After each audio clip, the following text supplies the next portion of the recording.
আর এখানে দাওয়া সেন্টার সালাত আদায় করছেন, বাজার তো ভালোই দেখছেন, বেশ ভালো মহিলা পুরুষ দিয়ে ঘেরা, কি বা পুরুষ সবই মহিলা। পৃথিবী এরকম হবে, আরো গতি খারাপ আছে, পরিবেশ আরো খারাপ হবে। এরা কিন্তু একটা প্রায় মুসলমান, এরা সব হিন্দু নয়, এরা ইহুদি খ্রিস্টান, এরা আপনারই মেয়ে, আপনার ভাইয়ের মেয়ে। দিন আরো গতি, আরো পরিবেশ খারাপ হবে। একজন পুরুষের পিছনে 50 জন মানে শত নারী ধাওয়া করবে অন্যায়ের জন্য। সেদিন দেখা যাচ্ছে হাজারো নারী রাস্তাঘাটে বসে আছে, যেটা আপনি দেখতে পাচ্ছেন। অবাক হতে হয় নামতে উঠতেই। আরো অবস্থা দেখে রাসূল সাল্লাল্লাহু আলাইহি সাল্লাম বলছেন, পৃথিবীর সবচেয়ে উত্তম জায়গা হলো মসজিদ। সালাম ফিরার সাথে সাথে যখন দৌড়িয়ে নামেন তখন আমার কষ্ট হয়। আপনি তো সবচেয়ে ভালো জায়গায় বসে আছেন, সালাতের জায়গায় বসে আছেন, তা আপনার এত তাড়াহুড়া লাগলো কেন? সালাম ফিরার পরে উঠছেন কেন? কি আছে, আজ তো কোনো কোর্ট নেই এদেশে, তো আল্লাহর রাস্তায় কোর্টে জুমার দিন কোর্ট চলে না, বন্ধ আছে, শনিবারও বন্ধ। কত বন্ধ নেবেন? আর কত দিবস আছে? আল্লাহর রাস্তায় দিবস দিয়ে পূর্ণ আছে। পৃথিবী মাত্র 2টা দিবস আছে, একটা ঈদুল আজহার, একটা ঈদুল ফিতর। এছাড়া পৃথিবীতে কোনো মানুষের জন্য দিবস নেই, এই ঘোষণা রাসূল সাল্লাল্লাহু আলাইহি সাল্লাম দিয়েছে। তিনি মক্কা বিজয়ের দিনকে দিবস বলে ঘোষণা দেননি। মুসলমানের যদি কোনো দিবস থাকতো তাহলে থাকতো মক্কা বিজয়ের দিন। যেহেতু তিনি মক্কা বিজয়ের দিন দিবস ঘোষণা দেননি, কাজে পৃথিবীতে আর কোনোদিন মুসলমানের জন্য দিবস হতে পারে না। এটা একটা অসম্ভব ব্যাপার।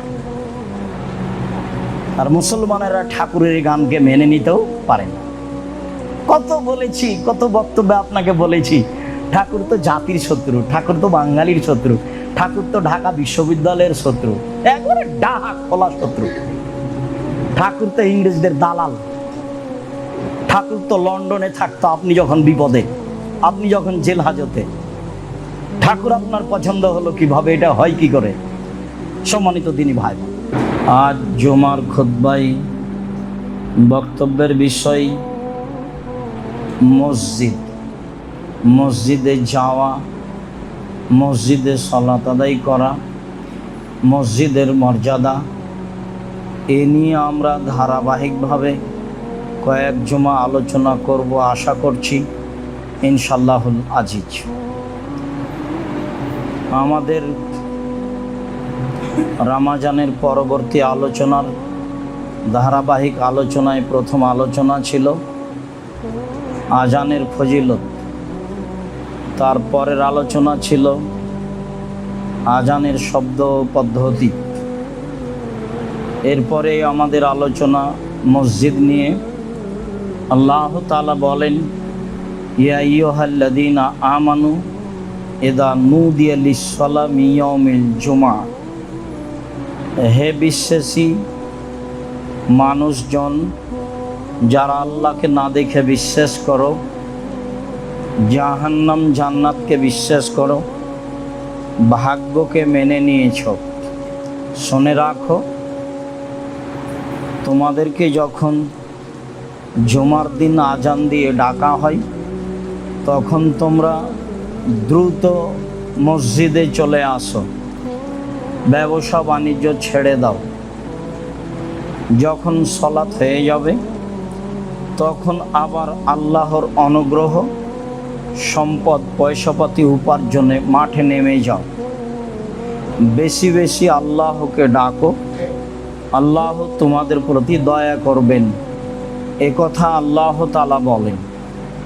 তাতে আমরা অবগত হয়েছি যে জুমার দিনও মানুষকে পয়সা উপার্জনে ব্যস্ত থাকতে হবে। জুমার দিন, শনিবার দিন, 2 দিন ছুটি তো বহু দূরের কথা, পয়সা উপার্জন করতে হবে না এরকম কোনো দিন নেই, এমন কোনো দিবসও নেই। আনন্দ ফুর্তির জন্য পয়সা উপার্জন করতে হবে না এমন কোনো দিন নেই। হজ করতে গিয়েও মানুষ ব্যবসা করতে পারে, এই কথা আল্লাহ তাআলা বলেন। ইন্দোনেশিয়ার মানুষেরা উমরা করার পরে হজের দিন পর্যন্ত বিভিন্ন ব্যবসায় ব্যস্ত থাকে। পাকিস্তানের লোকেরাও কাছাকাছি থাকে। বহু দেশের মানুষই সুযোগ পেলেই ব্যবসা করে, যা আল্লাহ তাআলা বলেছেন, তাহলে পয়সা উপার্জনের বিষয়টি আল্লাহর আদেশ। তাতে এ কথাও বলা হয়েছে যে পিতা ছেলের উপার্জন খেতে পাবে, তবে যতদিন পিতা উপার্জন করতে পারে ততদিন পিতাই উপার্জন করবে, এটাই শরীয়ত। যদিও আল্লাহ নবী বলেছেন ছেলের সম্পদ পিতারই সম্পদ, তার মানে যতদিন পিতা বেঁচে আছেন ততদিন ছেলে নিজেই নিজের সম্পদের মালিক নয়। যদিও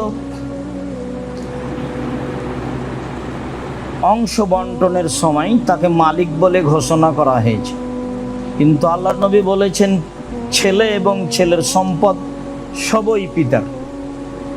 এরপরেও পিতাকে উপার্জন করে খেতে হবে, এ কথাই ঠিক। আব্দুল্লাহ ইবনে আব্বাস রাদিয়াল্লাহু তাআলা আনহু বলেন যে লাম্মা দাখালা রাসূলুল্লাহ সাল্লাল্লাহু আলাইহি সাল্লাম আল বাইতা, যেদিন আল্লাহর নবী মক্কা বিজয় করলেন সেদিন তিনি কাবা ঘরের ভিতরে প্রবেশ করেছিলেন। ফাদা ফিন নাওয়াহিহি কুল্লিহা, ভিতরে ঢুকে তিনি চতুর্দিকে দোয়া করলেন। ওলাম ইসল্লি, তিনি ভিতরে সালাত আদায় করলেন না। সুম্মা খারাজা মিনহু, অতঃপর তিনি বাইতুল্লাহ ঘরের ভিতর থেকে বের হয়ে আসলেন। আর রাকা রাকাতাইনে ফি কিবালিল কাবা, কাবা ঘরের মুখের উপরে 2 রাকাত সালাত আদায় করলেন এবং বললেন হাদিয়াল কেবলা, এটাই হচ্ছে কেবলা। কোন দিকে দাঁড়িয়ে তিনি কাবা ঘর সামনে করেছিলেন তা স্পষ্ট প্রমাণ না হলেও আলোচনাতে বোঝা যায় যেদিকে দরজা আছে, যেদিকে মুলতাজাম আছে, যেদিকে হাজরে আসওয়াদ আছে, হাজরে আসওয়াদ কালো পাথরটা শেষ হলেই মুলতাজাম, মানে যেখানে আল্লাহর নবী মুখ লাগিয়েছেন, গাল লাগিয়েছেন, বুক লাগিয়েছেন এবং অনেক দোয়া করেছেন, সেখানে এখন যাওয়া কিছুটা সহজ, আর পাথর চুমা দিতে যাওয়া সহজ নয়, অনেক ভারী। এরপরে আছে দরজা। বহুদিন যাবৎ পরবর্তী বিদ্বানেরা এইখানে দাঁড়িয়ে কাবা ঘরকে সামনে রেখে সালাত আদায় করেছেন। যদিও প্রায় 500 বছরেরও বেশি 4 জন ইমাম কাবা ঘরের চারদিকে দাঁড়িয়ে ইমামতি করতেন সময়ের ব্যবধানে। সৌদ বংশ তা তুলে দেন। এটাও ছিল ধর্মে একটা বড় অপরাধ যে 4 মাযহাবে 4 সময়ে সালাত হবে, এটা আসলে হয় না। দলমত হলে যা হয়, মানুষ নিজেকে আর ভালোবাসতে পারে না, ভাই ভাই মতবিরোধ হয়ে যায়, যার ফলাফল আপনারা নিজেরাও দিনরাত দেখে আসছেন। অত্র বুখারী মুসলিমের হাদিসে প্রমাণ হয় যে তিনি ভিতরে সালাত আদায় করেননি। পরবর্তী বুখারী মুসলিমের এক হাদিসে এটাও প্রমাণ হয় যে উসমান ইবনে আবু তালহা আল হাজাবি আর আব্দুল্লাহ ইবনে রাওয়াহা আর জায়েদ তারা একসাথে কাবা ঘরে প্রবেশ করলেন। তারপর যখন বের হলেন তখন আব্দুল্লাহ ইবনে ওমর জিজ্ঞাসা করলেন, আল্লাহর নবী কি ভিতরে সালাত আদায় করেছিলেন? ভিতরে সালাত আদায় করা অত গুরুত্ব থাকলে বা ভিতরে যাওয়াটা অত গুরুত্বপূর্ণ বিষয় হলে তিনি আবু বকর ওমরকে সাথে করেই যেতেন।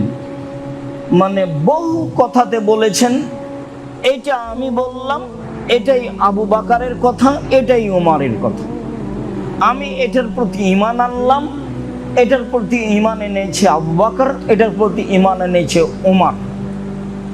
আবার রাস্তাঘাটে বের হলে ব্যাগ বকচা লাগেজ আল্লাহ রাসূলেরটা আবু বকর সিদ্দিকের সাথে থাকতো, আবু বকর রাদিয়াল্লাহু তাআলা আনহুর ব্যাগ বকচা ব্যাগ লাগেজ থাকতো আল্লাহ রাসূলের সাথে। তখন ব্যাগ বকচা ওমরের ব্যাগ বকচার সাথে থাকতো না।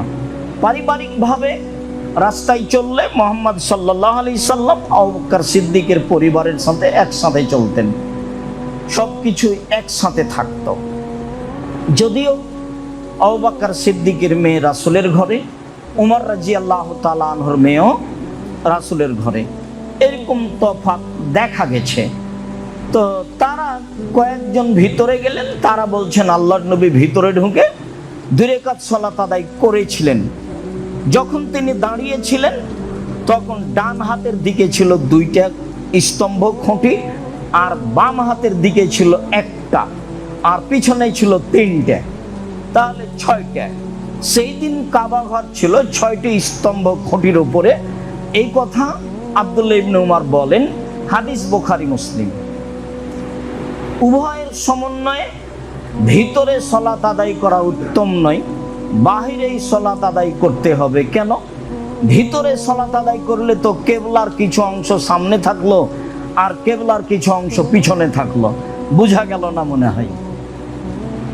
কেননা ভিতরে ঢুকে আপনি যেদিকে মুখ করবেন কাবা ঘরের এক অংশ পিছনে থাকবে, আর যদি বাহিরে সালাত আদায় করেন মুখ যেদিকে করেন কাবা ঘর সামনে থাকবে। তিনি বাহিরে সালাত আদায় করলেন, ওই বর্ণনাই বুখারী মুসলিমের বর্ণনা, তাতে তিনি ঘোষণা দিলেন এটাই হচ্ছে কেবলা, এই ঘরকে সারা পৃথিবীর মানুষ কেবলা হিসাবে সালাত আদায় করবে, এ কথা তিনি বললেন। যা আল্লাহ বলেছে, যা আল্লাহর নবী বলেছেন। সম্মানিত দ্বীনী ভাই বোন, আবু হুরায়রা রাদিয়াল্লাহু তাআলা আনহু বলেন, রাসূল সাল্লাল্লাহু আলাইহি সাল্লাম বলেছেন, সালাতুন ফি মসজিদি হাজা খায়রুন মিন আলফি সালাতিন ফিমা সিওয়াহু ইল্লাল মসজিদুল হারাম। আমার এই মসজিদে 2 রাকাত সালাত আদায় করলে, পৃথিবীর যে কোনো মসজিদে 2 রাকাত সালাত আদায় করলে তার চেয়ে 1000 গুণ বেশি নেকি হবে, এই কথা তিনি বলেন। তিনি মসজিদে নববীর মান উল্লেখ করতে গিয়ে বলেন যে মসজিদে নববী ব্যতীত পৃথিবীর যে কোনো মসজিদে 2 রাকাত সালাত আদায় করলে জানে কি হবে? মসজিদে নববীতে 2 রাকাত সালাত আদায় করলে তার চেয়ে 1000 গুণ বেশি নেকি হবে, এই কথা তিনি বলেন। তিনি বাক্যের শেষে বললেন ইল্লাল মসজিদুল হারাম, তবে হারাম ব্যতীত। হারাম এ কথার অন্তর্ভুক্ত নয়, কাবা ঘর এ কথার অন্তর্ভুক্ত নয়। কাবা ঘর ভিন্ন, সময়ের গতিতে হবে ইনশাআল্লাহ। আজকের জন্য এতটুকু বলে রাখি যে যেই হাদিসে বলা হয়েছে যে অন্য মসজিদে 2 রাকাত সালাত আদায় করলে জানে কি হবে, কাবা ঘরে 2 রাকাত সালাত আদায় করলে তার চেয়ে 1,00,000 গুণ বেশি নেকি হবে, এই হাদিসটা ঠিক নয়। বাকি যত হাদিস আছে 1,00,000 গুণের বেশি, হাজারও বেশি, সেগুলো সব সহিহ। মানে কাবা ঘরে 2 রাকাত সালাত আদায় করলে পৃথিবীর যে কোনো মসজিদ থেকে কত বেশি নেকি হবে তা হিসাবে নিয়ে আসা হয়নি। বলা হয়েছে যে পৃথিবীর যে কোনো মসজিদের চেয়ে 1,00,000 গুণের বেশি। বেশি কত তার মাপকাঠি উল্লেখ করা হয়নি, তাতে ইসিম তাফজিল মানে অনেক অনেক অনেক বেশি এই কথা উল্লেখ করা হয়েছে। কথাটি মনে রাখা ভালো হবে যে 1,00,000 গুণের বর্ণনা ঠিক নয়, এছাড়া যত বর্ণনা আছে লক্ষের বেশি সবই ঠিক। হজের আলোচনায় একটা কথা বলেছিলাম, আল্লাহ নবী বলেছেন আব্দে মানাফ আমার বংশের লোকেরা শোনো, কাবা ঘরে 24 ঘন্টা সালাত চলবে এবং 24 ঘন্টা তওয়াফ চলবে। কাবা ঘরে কোনো নিষিদ্ধ সময় নেই, আর কাবা ঘরে কোনো নিষিদ্ধ সময়ে তওয়াফ চলবে না এ কথাও নেই। আর হজ ওমরা করতে গিয়ে সবচেয়ে বেশি নেকির কাজ হলো তওয়াফ, এই কথা বলেছিলাম। আর সবচেয়ে দুর্বল পয়েন্ট বা বোকামি কাজ হলো তানিম মসজিদে গিয়ে ইহরাম বেঁধে একাধিক ওমরা করা।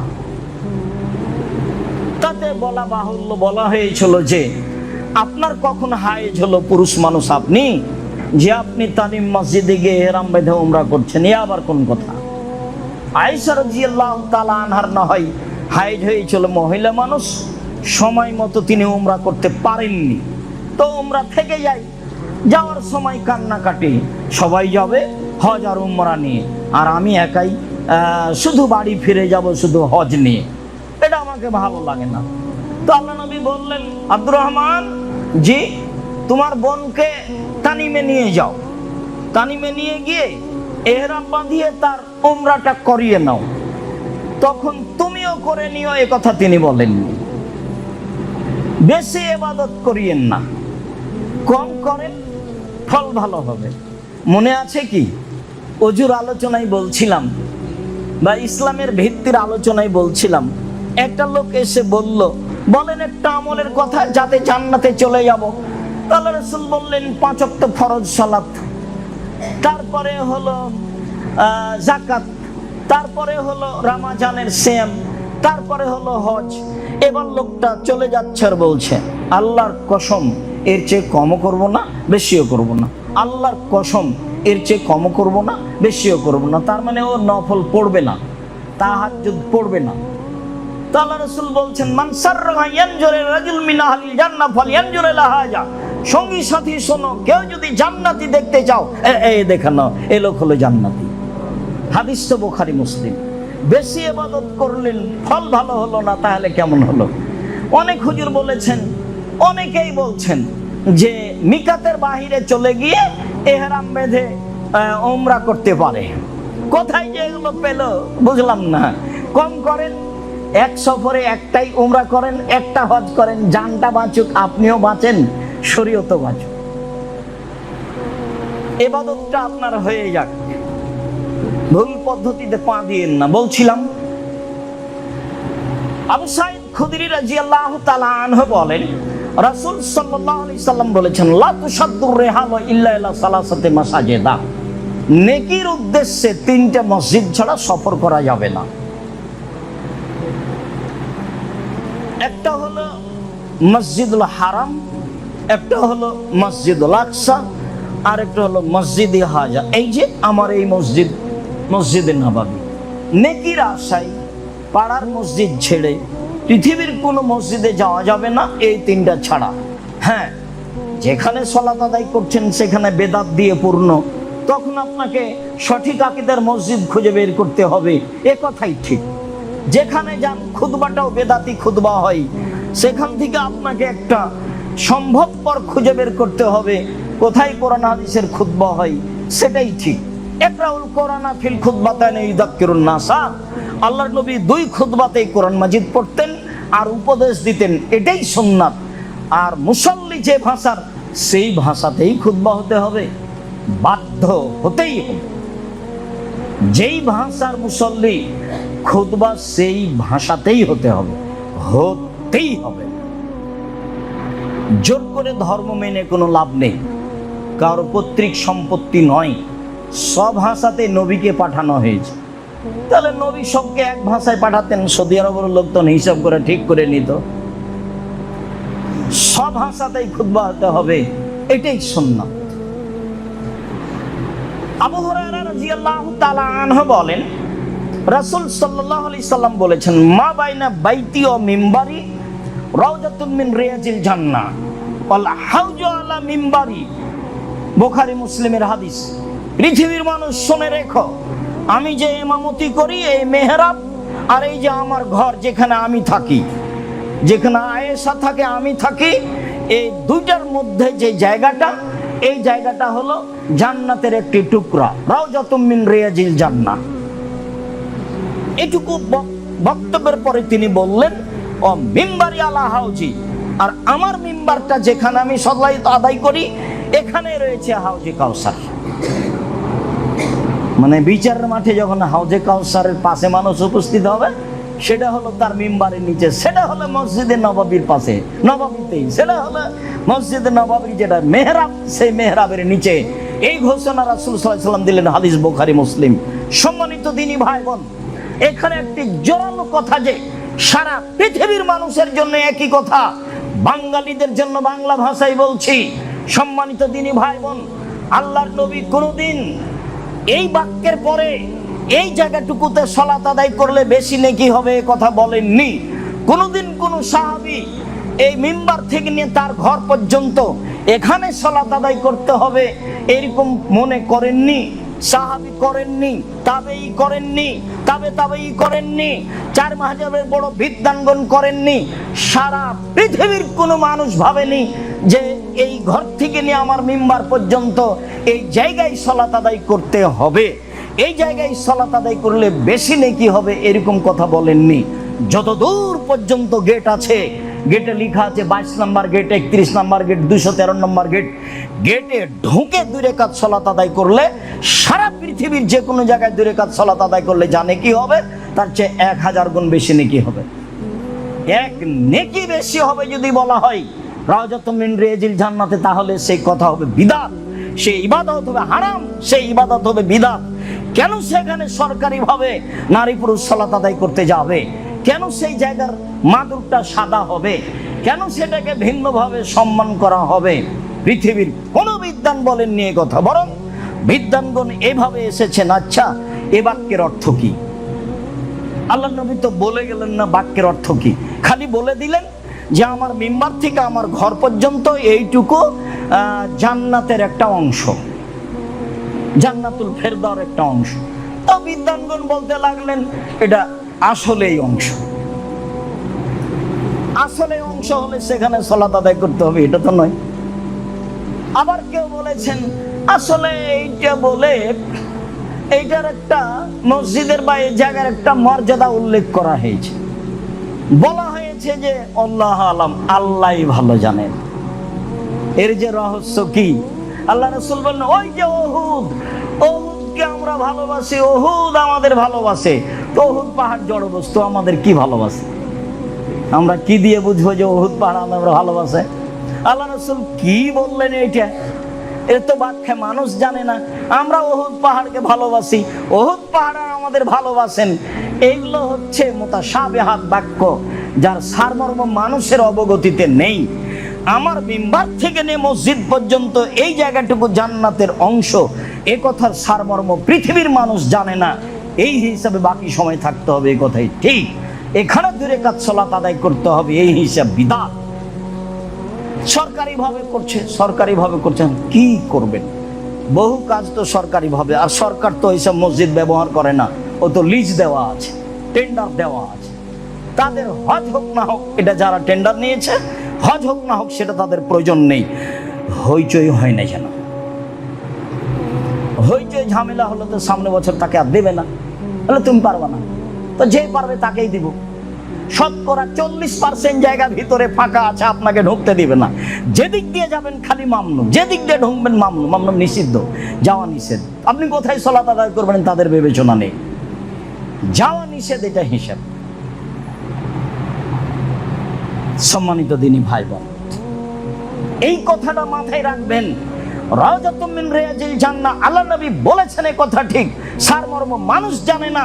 এখানে সালাত আদায় করতে হবে, এই হিসাবে রাসূল সাল্লাল্লাহু আলাইহি ওয়াসাল্লাম দেননি, নিজে করেননি, সাহাবী করেননি, তাবেঈ করেননি, পৃথিবীর বিদ্বানগণ করেননি, কোনো মনীষী করেননি।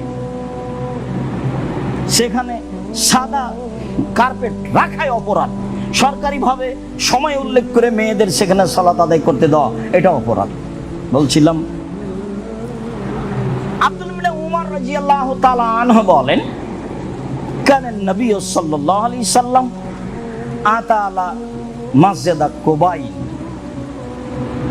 আতা মসজিদা কুবাইন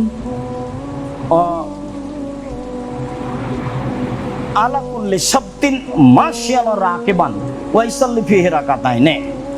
আল্লাহর নবী মদিনা থেকে প্রায় 3 কিলোমিটার কাছাকাছি, তার চেয়ে বেশি, এরকম একটা জায়গা আছে মসজিদে কোবা। তিনি পায়ে হেঁটে বা বাহনে হেঁটে সেখানে যেতেন সপ্তাহে একদিন গিয়ে সেখানে 2 রাকাত সালাত আদায় করতেন। এই পর্যন্ত বুখারী মুসলিমের হাদিস। পায়ে হেঁটে বা বাহনে উঠে তিনি মসজিদে কোবায় যেতেন, 2 রাকাত সালাত আদায় করতেন। এই পর্যন্ত বুখারী মুসলিমের হাদিস। তবে এটাও সহিহ হাদিস যে রাসূল সাল্লাল্লাহু আলাইহি ওয়াসাল্লাম বলেছেন, মান তাতাহারা ফি বাইতিহি, কেউ যদি বাড়িতে সুন্দর করে ওযু করে, সুমাতা মসজিদা কুবাইন, তারপর মসজিদে কোবাতে আসে, ও সাল্লা ফিহি, তাতে যদি 2 রাকাত সালাত আদায় করে, কানা লাহু আজরুন কাজির উমরা, তাহলে তার নেকি হবে উমরার সমান নেকি। উমরা করলে যা নেকি হয়, মসজিদে কোবাতে 2 রাকাত সালাত আদায় করলে তাই নেকি হবে। উমরা করলে যে নেকি হয়, মসজিদে কোবাতে 2 রাকাত সালাত আদায় করলে তাই নাকি হবে, এই কথা মুহাম্মদ সাল্লাল্লাহু আলাইহি সাল্লাম বলেন। তাহলে মসজিদে কোবা, মদিনায় গিয়ে এইটুকু করা যায় যে মসজিদে কোবায় 2 রাকাত সালাত আদায় করব, এ আশায় যাওয়া ভালো, যেতে পারে। সফর করা যায় 3টি মসজিদে, তার একটি মসজিদ হলো মসজিদে নববী, একটু সফর করে আসি, দেখা হবে, 2 রাকাত সালাত আদায় করতে হবে, এ আশায় যাওয়া যায়। 40 ওয়াক্ত সালাত আদায় করতে হবে জাল হাদিসের ভিত্তিতে, তাহলে নগদ জান্নাত, এ আশায় যাওয়া মানে হজটাই বাতিল, হজটাই গেছে। 40 ওয়াক্ত সালাত আদায় করতে হবে। আপনি খোঁজ খবর নেন না আপনার বন্ধু বান্ধবের কাছে, পাগল হয়ে গেছে। 40 ওয়াক্ত সালাত আদায় করতে হবে, তার জন্য তো 8 দিন থাকা, 5 8 40, বা সব মিলে ঠিকই আছে, হিসাব নিকাশে ঠিক আছে, সরকারি হিসাবে ঠিক আছে, মুআল্লিমের হিসাবে ঠিক আছে, আমারও হিসাবে ঠিক আছে, সবাই তো হিসাব ঠিকই করেছে। কাবা ঘরে 2 রাকাত সালাত আদায় করতে হবে জামাতে 4, এর মাথাতে ওটা কথা নেই, বাস 40 ওয়াক্ত জান্নাত নগদ। ধর্ম পাগল নয়, ধর্ম কারো কথা দিয়ে চলে না। 40 দিন তাকবীরে তাহরিমা পেলে তার নামটা জাহান্নামের তালিকা থেকে কেটে দেওয়া হবে, তো মুনাফিকের তালিকা কেটে দেওয়া হবে, যেটা হলো 40 দিন তাকবীরে তাহরিমা। 40 ওয়াক্ত নয়, মর্মে হাদিসটি জাল। এই জন্য মদিনা যাওয়া যাবে না। কেন? মদিনার লোকই তো হজ করতে যাচ্ছেন মক্কায়, আর তো আবার মক্কার লোক কেন মদিনায় কেন যেতে পারে? গেছে হজ করতে, একটু সফরে যাবে। এই যে সফর যায় 3টা মসজিদে, তার মধ্যে একটা মসজিদে নববী আছে, তাই গেলাম একটু সফরে। ওই যে ওখানে মসজিদে কোবা আছে, ওখানে 2 রাকাত সালাত আদায় করব, তাহলে উমরার নেকি পাবো, হ্যাঁ এসা একটু সফর করতে পারেন। এছাড়া মদিনায় যেতে হবে এই হিসাব নেই। সম্মানিত দিনী ভাই বোন, আবু হুরায়রা রাদিয়াল্লাহু তাআলা আনহু বলেন, রাসূল সাল্লাল্লাহু আলাইহি সাল্লাম বলেছেন, আহাবুল বিলাদি ইলাল্লাহি মাসাজিদুহা ওয়া আবগাজুল বিলাদি ইলাল্লাহি আসওয়াকুহা।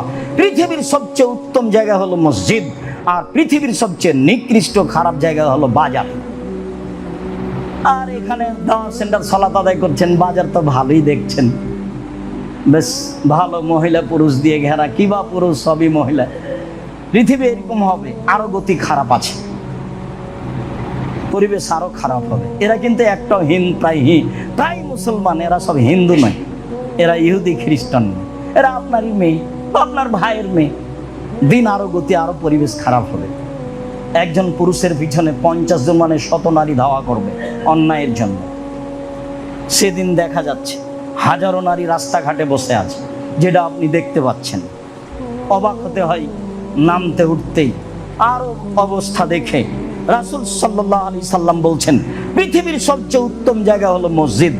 সালাম ফিরার সাথে সাথে যখন দৌড়িয়ে নামেন, তখন আমার কষ্ট হয়। আপনি তো সবচেয়ে ভালো জায়গায় বসে আছেন, সালাতের জায়গায় বসে আছেন, তা আপনার এত তাড়াহুড়া লাগলো কেন? সালাম ফিরার পরে উঠছেন কেন? কি আছে? আজ তো কোনো কোর্ট নাই এদেশে, তো আল্লাহর রাস্তায় কোর্টে জুমার দিন কোর্ট চলে না, বন্ধ আছে, শনিবারও বন্ধ। কত বন্ধ নেবেন? আর কত দিবস আছে? আল্লাহর রাস্তায় দিবস দিয়ে পূর্ণ আছে।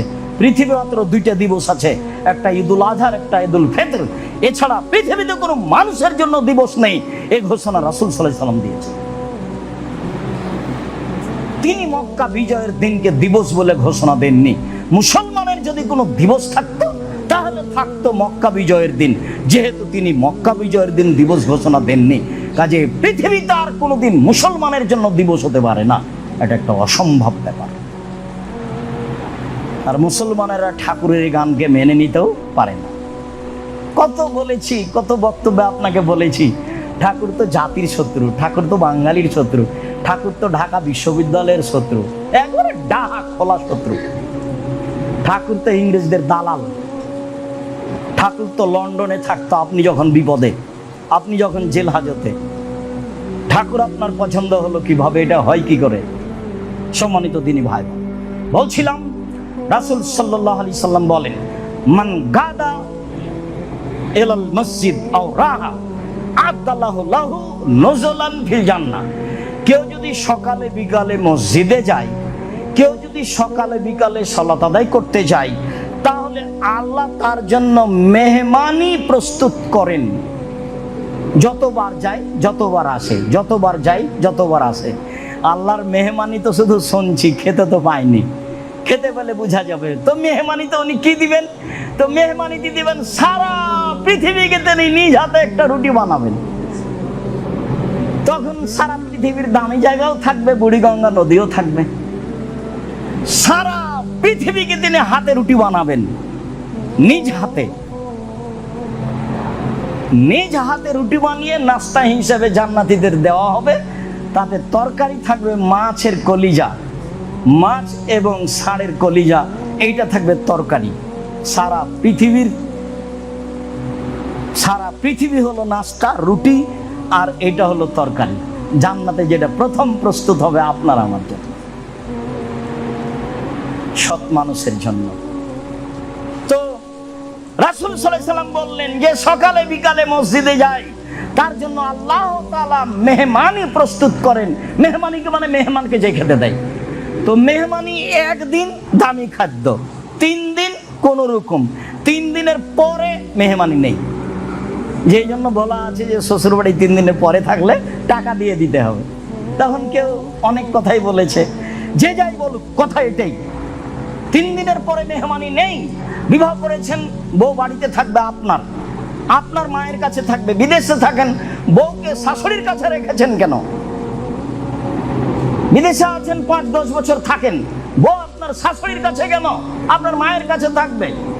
আপনার বউ যদি কারোর সাথে গল্প করে আর এটা যদি আপনার শাশুড়ি দেখে, তাহলে বলবে এই কথা বলা হয় না।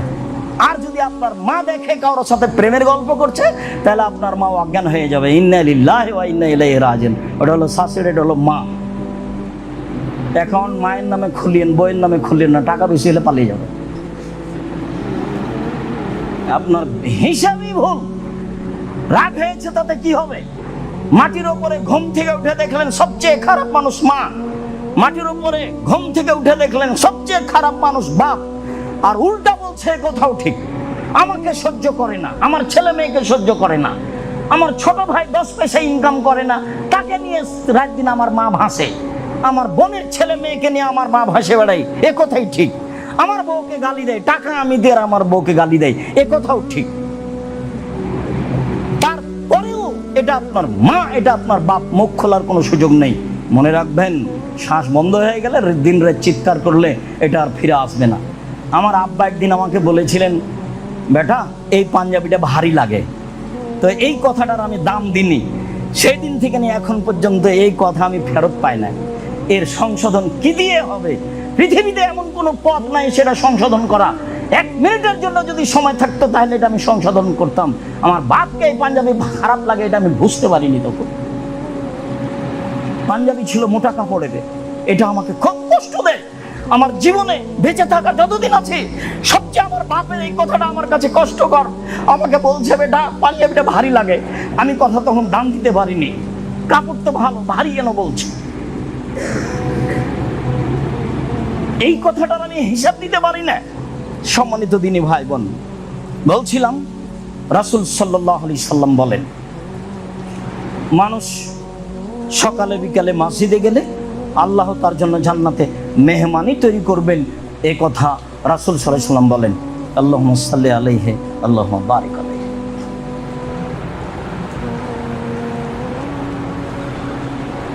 আলহামদুলিল্লাহি ওয়াহদা ওয়াসসালাতু ওয়াসসালামু আলা মান লা নাবিয়্যা বা'দা। আবু হুরায়রা রাদিয়াল্লাহু তাআলা আনহু বলেন, রাসূল সাল্লাল্লাহু আলাইহি সাল্লাম বলেছেন,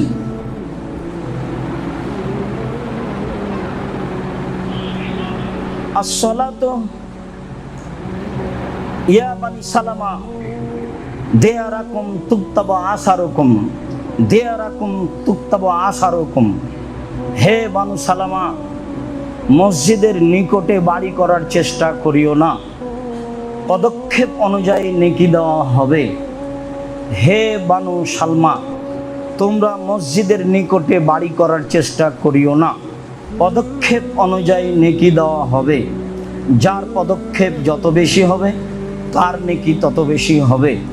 রাসূল সাল্লাল্লাহু আলাইহি সাল্লাম এই কথাও বলেছেন যে জুমার দিন যদি মানুষ নিজে গোসল করে, পরিবারকে গোসল করায়, পায়ে হেঁটে মসজিদে যায়, বাহনে না উঠে, কাঁধ ডিঙিয়ে সামনে না যায়, ইমামের খুতবা শোনে, সালাত আদায় করে, তাহলে যতবার পা উঠিয়েছে তত বছর সিয়াম পালন করলে জানে কি হয়, তত বছর তাহাজ্জুদ পড়লে জানে কি হয়, তত নেকি হবে। যতবার পা নামিয়েছে তত বছর সালাত আদায় করলে তাহাজ্জুদ জানে কি হয়, তত বছর সিয়াম পালন করলে জানে কি হয়, তাই নাকি হবে। অর্থাৎ 1 বছর সিয়াম পালন করলে 1 পদক্ষেপ, 1 বছর তাহাজ্জুদ পড়লে 1 পদক্ষেপ সমান। তাহলে পদক্ষেপ অনুযায়ী নেকি, তাই তিনি বললেন। আবু সাঈদ খুদরি রাদিয়াল্লাহু তাআলা আনহু বলেন, রাসূল সাল্লাল্লাহু আলাইহি সাল্লাম বলেন, আযাবুন নাসে আজরান আবআদুহুম ফাবাদুহুম মামশান। যার পদক্ষেপ যত বেশি তার নেকি তত বেশি, যার পদক্ষেপ যত বেশি তার নেকি তত বেশি। এই কথা বলার পরে বলছেন, আল্লাযী ইয়ান্তাজিরুস সালাতা সুম্মা ইউসাল্লিহা মাআল ইমাম। একটা লোক সালাতের অপেক্ষা করছে, তারপরে আবার ইমামের সাথে সালাত আদায় করছে। তখন আল্লাহ রাসূল বলছেন, আযমু আজরান আল্লাযী ইউসাল্লি সুম্মা নামা। ওই লোকের চেয়ে এই লোকের নেকি অনেক অনেক অনেক বেশি, যে ব্যক্তি বাড়িতে সালাত আদায় করে ঘুমিয়ে গেল। মসজিদে পায়ে হেঁটে গেছে, জামাতে সালাত আদায় করেছে, সালাতের জামাতের জন্য অপেক্ষা করেছে, তার নাকি অনেক অনেক অনেক বেশি। এই কথা মুহাম্মদ সাল্লাল্লাহু আলাইহি সাল্লাম বলেন। সব হাদিসগুলি বুখারী মুসলিম। আবু হুরায়রা রাদিয়াল্লাহু তাআলা আনহু বলেন, রাসূল সাল্লাল্লাহু আলাইহি ওয়াসাল্লাম বলেছেন, সালাতুর রাজুলি ফিল জামাতে তুদাআফু মিন সালাতিহি ফি বাইতিহি মিন সুকিহি। মানুষ যদি জামাতে সালাত আদায় করে, তাহলে তার একাই বাড়িতে সালাত আদায় করার চেয়ে, তাহলে তার বাজারে একাই সালাত আদায় করার চেয়ে 25 গুণ নেকি বেশি হবে। অফিরাতিন 27 গুণ বেশি নেকি হবে।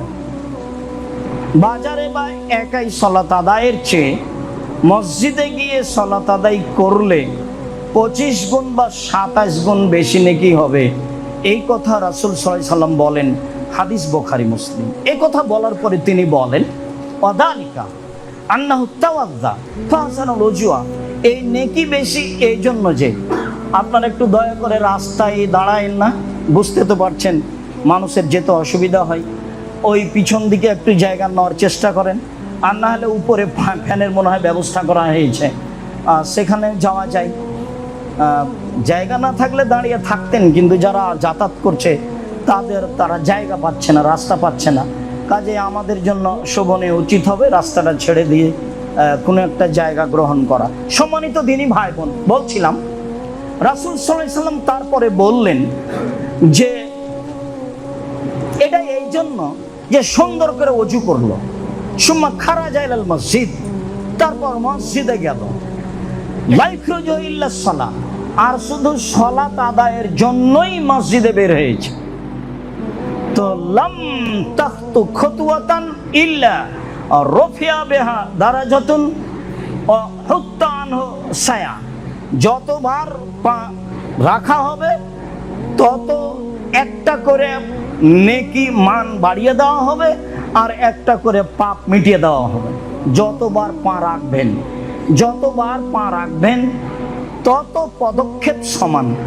একটা নেকি আগের ছিল 1 বছরের তাহাজ্জুদ আর 1 বছরের সিয়াম। আর এখানে বুখারী মুসলিমের হাদিসে এসেছে যে পদক্ষেপ সমান, 1 নেকি 1 মর্যাদা, 1 নেকি 1 মর্যাদা। এই পর্যন্ত আল্লাহ রাসূল বললেন। তারপরে বললেন যে সুম্মা সাল্লা, মসজিদে এসে সালাত আদায় করলো। লা তাজালুল মালায়েকাতু তুসাল্লি আলাইহি মা দামা ফি মুসাল্লাহু। যতক্ষণ পর্যন্ত মুসাল্লাত সালাত আদায়ের জায়গাতে থাকলো সালাম ফিরার পরে, ততবার ফেরেশতা এই কথাটি বলছে। এখানে মনে রাখবেন, যতক্ষণ থাকছেন, যতদিন বেঁচে থাকবেন, বাড়িতে যান, যেখানে যান, এই কথা মনে রাখবেন। আর যতদূর সম্ভব পাশের লোক একটু বলবেন। এখন শোনেন, আপনি সালাম ফিরে বসে আছেন, তখন ফেরেশতা বলছেন, আল্লাহুম্মা সাল্লি আলাইহি আল্লাহ তুমি তার প্রতি দয়া করো। আল্লাহুম্মা রহমহু, আল্লাহ তুমি তার প্রতি রহমত নাজিল করো। আল্লাহুম্মা গফির লাহু, আল্লাহ তুমি তাকে ক্ষমা করো। আল্লাহুম্মা তুব আলাইহি, আল্লাহ তুমি তার তওবা কবুল করো।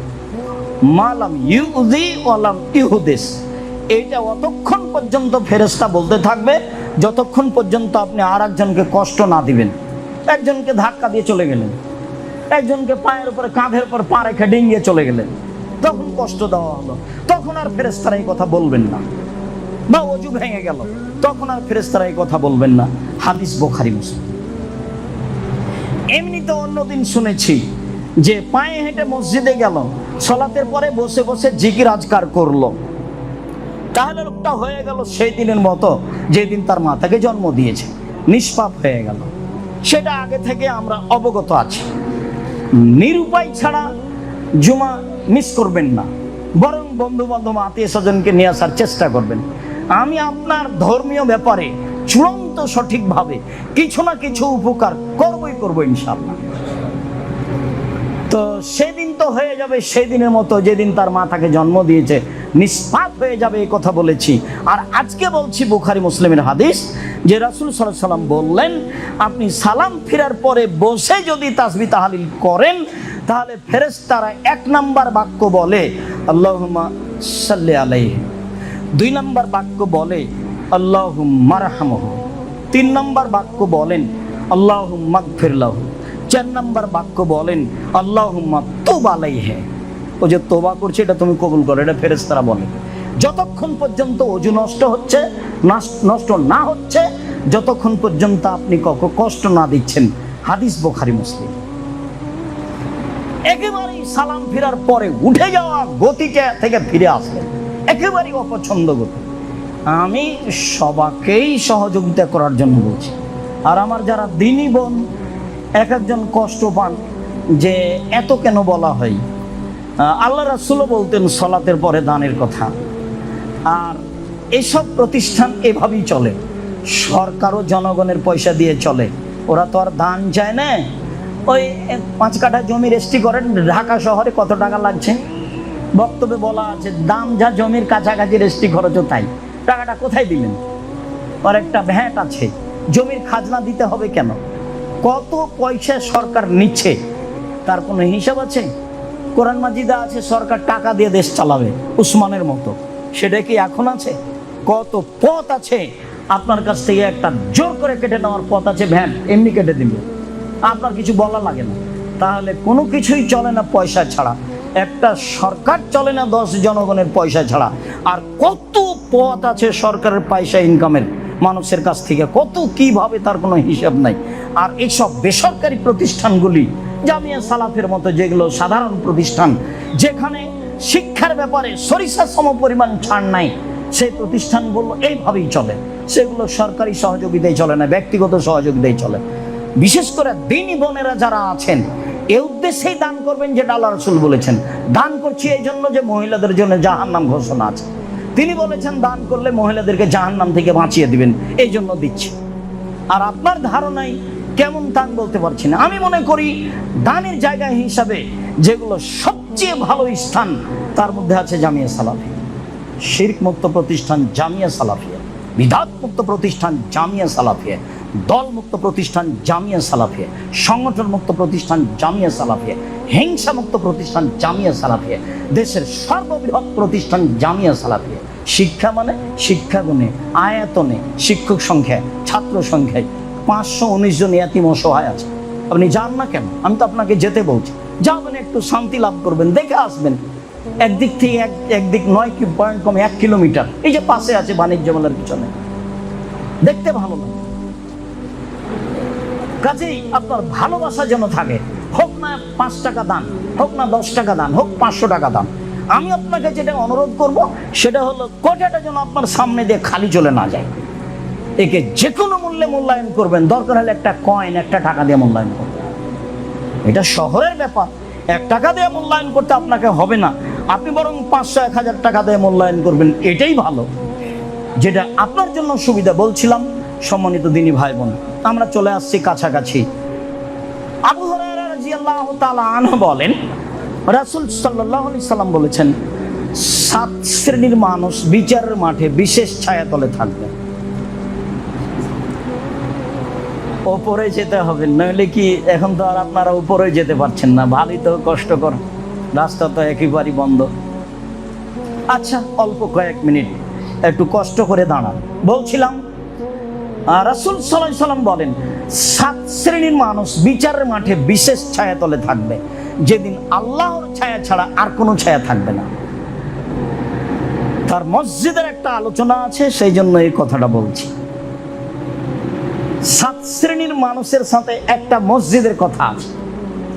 ওরা বিশেষ ছায়াতলে থাকবে যেদিন আল্লাহর ছায়া ছাড়া আর কোনো ছায়া থাকবে না, যেদিন সূর্য হবে মানুষের মাথার 1 মাইল উপরে। আঘাত কথাটি নাই দুনিয়াতে, কিভাবে চালু আছে আমরা জানি না।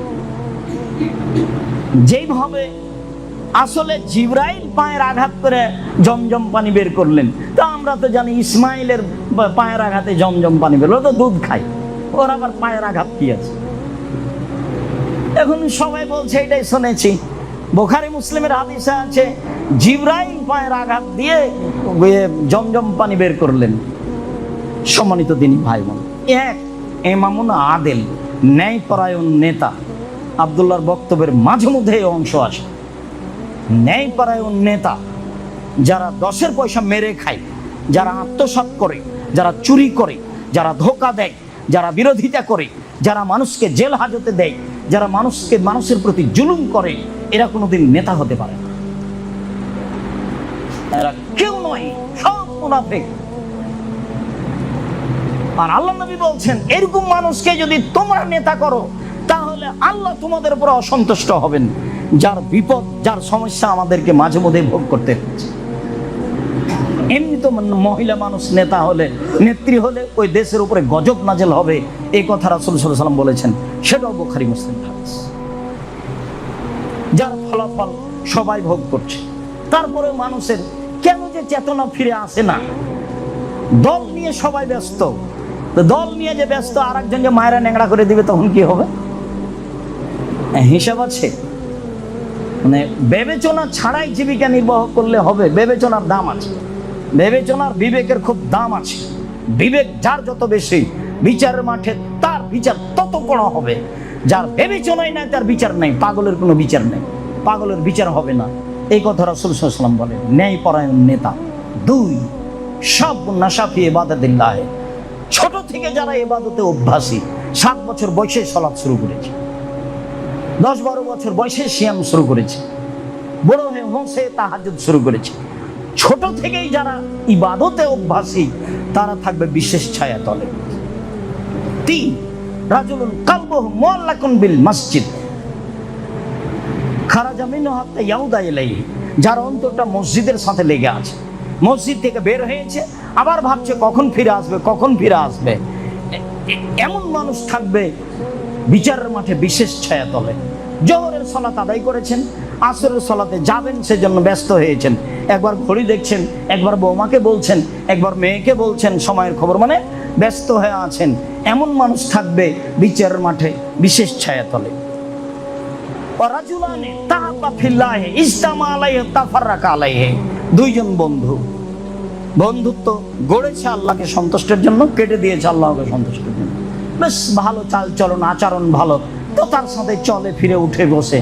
তো মাঝে মধ্যে হঠাৎ দেখা যায় কেন জানি রাতে বসে আড্ডা পিটে। তাহলে দোস্ত কি ব্যাপার, তোমাকে তো আমি খুব ভালোবাসি, দেখি তুমি রাতে বসে আড্ডা পিটো, এভাবে মোবাইল ব্যবহার করো, তাহলে দিন দিন আসে না, এর সাথে চলা যাবে না, তখন ছেড়ে দিতে হবে। খারাপ বন্ধু আপনাকে বিপদে নিয়ে যাবে, এ কথাই ঠিক। আল্লাহ রাসূল বললেন, এরা 2 জন থাকবে বিচারের মাঠে বিশেষ ছায়াতলে। রাজুলুন যাকারাল্লাহ খালিয়ান ফাবাতাইনাহু, ওই লোক থাকবে বিচারের মাঠে বিশেষ ছায়াতলে যে নির্জনে আল্লাহকে ডাকে, তখন 2 চোখের পানি ঝরঝর করে ঝরে। হয় কোনোদিন বক্তব্য আসবে, আর না হলে আছে নেটে দেখুন আল্লাহ ভীতি, সেখানে হাদিস বলা আছে আল্লাহ ভীতি, আল্লাহর ভয়।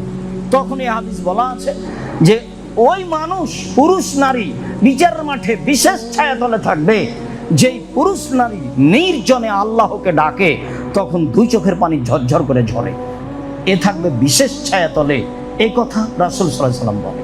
তারপরে যেটা বলেন এইটাতে প্রায় মানুষ ঠেকে আছে, প্রায় মানুষই বললেন যে রাজুলুন তাথু ইমরাতুন জাত হাসাবিন জামালিন, সুন্দরী নারী, ভালো বংশের সম্ভ্রান্ত পরিবারের সুন্দরী নারী জেনার দাওয়াত দিল, তখন আপনি বললেন ইন্নী আখাফুল্লাহ, আমি আল্লাহকে ভয় করি। আমাদের তো স্বভাব, আমাদের যুবকদের স্বভাব, মেয়েরা হাসি মুখে কথা বললে নাম্বার ধরে রাখে। মানুষের ঈমান তো হারিয়ে যাওয়ার মধ্যেই। আল্লাহ রাসূল বলছেন আমার জীবনে বড় ভয়, আমার উম্মত গোপন পাপে লিপ্ত হবে, এটা আমার ভয়। মোবাইল যে মানুষের গোপন পাপে এত বড় মাধ্যম, তা 10-15 বছর আগে মানুষের জানা ছিল না। মোবাইল যে আপনার কত বড় শত্রু তা আপনি বিবেচনা করতে পারছেন না। মোবাইল আপনাকে রাতে রাতে জাহান্নামে টেনে হেঁচড়ে নিয়ে চলে যাচ্ছে। চাল চলন চরিত্র, পুরুষ নারী অন্ধভাবে সবাই জেনার মধ্যে লিপ্ত। বাপ নিজ ঘরে, স্ত্রী নিজ ঘরে, ছেলে নিজ ঘরে, মেয়ে নিজ ঘরে, মনে হচ্ছে সবাই জেনার প্রতিযোগিতায় নেমেছে। বিষয়টি এরকমই। আল্লাহ রাসূল বলছেন কিয়ামতের লক্ষণ এতাহারাজুনা তাহারাজাল হেমারে, গাধা যেমন গাধীর সাথে মিলে লজ্জা বুঝে না, ষাঁড় যেমন গাভীর সাথে মিলে লজ্জা জানে না, মানুষ তেমন খোলা মাঠে জেনা করবে, লজ্জা বুঝবে না। রাসূল সাল্লাল্লাহু আলাইহি সাল্লাম বলছেন সম্ভ্রান্ত পরিবারের সুন্দরী নারী বলল জেনার কথা, তখন তুমি বললে আমি আল্লাহকে ভয় করি, এমন মানুষ থাকবে বিচারের মাঠে বিশেষ ছায়া তলে। তা তো ইব্রাহিম আলাইহিস সালামের ঘটনায়, হজের ঘটনায় সারার কথা আপনাকে বলেছি, সারার কথা তো মনে আছে। সম্মানিত দিনী ভাই বোন, রাসূল সাল্লাল্লাহু আলাইহি সাল্লাম তার পরের বাক্যে বললেন ওয়ারাজুলুন তাসাদ্দাকা বিসাদাকাতিন ফাফা, কোন মানুষ দান করলো, গোপনে দান করলো, হাত্তা লা তালামা শিমালুহু মাতুনফিকু ইয়ামিনুহু, বাম হাত জানতে পারলো না ডান হাত যেটা দান করলো। এ কথার অর্থ কি? মানুষের তো দুটো হাত, তো আল্লাহ রাসূল বলছেন ডান হাত দান করলো, বাম হাত বুঝলো না, এটার অর্থ কি? এটার অর্থ হলো এই যে আপনি সম্ভবপর দানটা গোপনে করলেন। প্রকাশ্যে দান করা যায় খোলা মাঠে, ওটা আল্লাহ বলেছেন, নবীও বলেছেন। নবীও বলেছেন এই শোনো, তাবুকের যুদ্ধে যেতে হবে, পরিস্থিতি খুব জটিল, রৌদ্র খুব বেশি, মানুষের পয়সাপাতি নেই, গাছে খেজুর পেকে এসেছে, যেতেই হবে, অর্ডার হয়েছে উপর থেকে, কি করা যায়? 600-700 কিলোমিটার পথ, কে কি করতে পারো? প্রথমে বললেন উমর, ঠিক আছে, অর্ধ সম্পদের অর্ধেক দিলাম। বললেন আবু বকর সিদ্দিক, ঠিক আছে, আপনাকে আর আল্লাহকে বাড়িতে রেখে যা আছে সবই দিলাম। উসমান, যত লোক যাবে তাবুকের যুদ্ধে অর্ধেকের যাতায়াত খরচ, খাওয়া খরচ আমি দিলাম। এর নাম দান, আর আগের গুলো ছিল বরকত। এটা হলো দান, আর আগের গুলো হলো বরকত। 30,000 মানুষ আছে, 15,000 মানুষকে 15,000 উট দিবেন এবং 15,000 মানুষের 3 মাসের খাওয়া খরচ দিবেন। তার নাম উসমান গনি। যেই জন্য আপনাদের গান ব্যবস্থা করে খেতে বলি। পৃথিবীতে ওই সময় সবচেয়ে বড় ব্যবসায়ী ছিলেন উসমান রাদিয়াল্লাহু তাআলা। সৌদি আরব, সৌদি ভূখণ্ডে সবচেয়ে বেশি উট ছিল তার। তিনি ছিলেন বড় ব্যবসায়ী। ব্যবসা করে নিজের উপকার করতে পারবেন, বাপ মায়ের উপকার করতে পারবেন, জাতির উপকার করতে পারবেন, অসহায় পুরুষ নারীর উপকার করতে পারবেন। এটাই পথ, তবে সময় লাগবে, অত তাড়াহুড়া করে হবে না, 25-30 বছর সময় লাগবে। একদিনই কিছু করতে চাইেন না। আমি চকলেট দিয়ে ব্যবসা করতে বলেছি, চকলেট দিয়ে মূলত ব্যবসা করতে বলিনি। আমি বলেছি কম পয়সা দিয়ে ব্যবসা শুরু করেন। যদি চকলেটই বুঝে থাকেন তাহলে ভুল হয়েছে। চকলেট কলার ব্যবসা করতে বলেছি, তাহলে কি করা লাগবে না? লোন নেওয়া লাগবে না। কম পয়সার ব্যবসা, পয়সা দিয়ে ব্যবসা করতে বলেছি, সবচেয়ে ভালো পথ। তো ডান হাত দান করলো, বাম হাত বুঝলো না, মানে আপনি চেষ্টা করবেন দানটা গোপনে রাখা। কেন বললেন আপনি? এই বলে দাও তো একটু, যে 5,000 টাকা অমুক দিল। আর আপনাদের তো যেটা সামাজিক অবস্থা সেটা তো আছেই, যে আপনাদের উমুক আপনাদেরকে এত টাকা দিয়েছে, তখন ছেলেরা সবাই হাততালি দিয়েছে, বিশাল ব্যাপার। আন্ধা কো আন্ধা পাঠাতে হয়। যে বক্তব্য যে সেও সন্ধ, যে অন্ধ যে শুনছে সেও অন্ধ। ছাত্ররা তার লোকজন তো আর বুঝে না, মনে হচ্ছে হাততালি মনে হয় স্বাগতম, হাততালি দিয়ে স্বাগতম জানলো, সবাই যে কি। সম্মানিত দিনী ভাই বোন, কি করার আছে? আল্লাহুম্মা সাল্লি আলা মুবারাক আলাইহি ছাড়া কোনো কথা নেই। আজকের মতো বাকি অংশ রেখে খুতবা শেষ করছি, আলোচনায় বলছি সম্মানিত দিনী ভাই বোন, অবশ্যই এই কথাগুলিকে মূল্যায়ন করার চেষ্টা করবেন। আলোচনাতে যে অংশগুলি খুব বেশি গুরুত্বপূর্ণ হিসেবে এসেছে সেগুলোকে বারবার মোবাইল চালু করে মুখস্থ করে রাখবেন, নিজে উপকৃত হবেন, জাতিকে উপকৃত করার চেষ্টা করবেন ইনশাআল্লাহ।